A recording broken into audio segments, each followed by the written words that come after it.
திராவிட முன்னேற்ற கழகத்தில் எந்த விதமாவது மிரட்டி பயங்காட்டலாம்ங்கிற எண்ணத்தில் இருக்காங்க. நாங்கள் இருக்கும்போது என்ன சொன்னாங்கன்னா, நீங்கள் எம்எல்ஏ பதவியை ராஜினாமா பண்ணிட்டு வேணா டிவிக்கில் சேர்ந்துடலாம், அதுக்கு வேணா நாங்கள் சப்போர்ட் பண்ணுறோங்கிற மாதிரி சொன்னாங்க. நாங்கள் எந்த இதுக்கும் பயப்பட மாட்டோம், எதுக்கும் பயப்பட மாட்டோம். இன்னைக்கு ஒரு கட்சிக்கு நாங்கள் பயப்படணுமா? அதனால எங்களுடைய தலைவர் தைரியமாக இருக்க சொல்லியிருக்காரு. அந்த தெம்போடு எந்த இதுனாலும் சந்திக்கிறதுக்கு நான் தயாராக இருக்கேன். அந்த பேரம் தான் பேசி போய்தான், குதிரை இல்லை, ஒட்டகம் பேரம் பண்ணாங்க. அந்த ஒட்டகம் நடக்காது. ஏன்னா நான் முதல் போட்டு இந்த முதலமைச்சராக நான் இல்லை.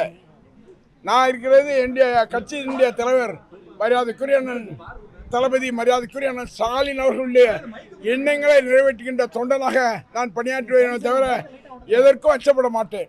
அதாவது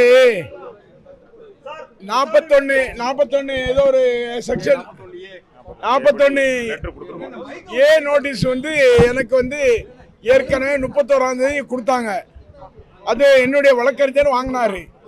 வாங்கிட்டு என்ன சொன்னாருன்னா, சட்டமன்ற உறுப்பினர் சென்னையில் அதுவும் வேலை இருக்கிறதுனால 10ஆம் தேதி நேரே போலீஸ் ஸ்டேஷனில் ஆஜராகிறேன்னு ஆஜராகி உங்களுக்கு விளக்கம் அளிப்பாருன்னு சொன்னார். ஆனால் அதற்கு முன்னால் எப்படியாவது, அதாவது ஹைகோர்ட் பெயில் போனோம், அங்கே ஏதோ ஒரு தீர்ப்பு வந்துச்சு.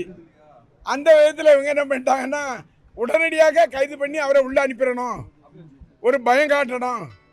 இந்த சலசலப்புக்கெல்லாம் அஞ்ச மாட்டோம், பயப்பட மாட்டோம். சிறுவண்டத்தினுடைய சட்டமன்ற உறுப்பினர் அங்கே என்ன நடக்கு? லாட்டரி சீட்டு வியாபாரம், கஞ்சா வியாபாரம் நடக்கு. அது இல்லாமல் அந்த கற்பழிப்பு கேஸில் அந்த சட்டமன்ற உறுப்பினரே இருக்கார். அந்த சட்டமன்ற உறுப்பினர் ஏதாவது தொட்டி பார்க்க வேண்டாமா? என்ன ஆட்சி நடக்கு? சும்மா ஏதாவது ஒரு ஆட்சி நடத்தணுங்கிறதுக்காக ஆட்சி நடத்துகிறாங்க. இந்த ஆட்சி ரொம்ப நாள் நீடிக்காது. அதிகபட்சம் ஆனால் 6 மாதம் இந்த ஆட்சி. நான் சேலஞ்சாக சொல்கிறேன்.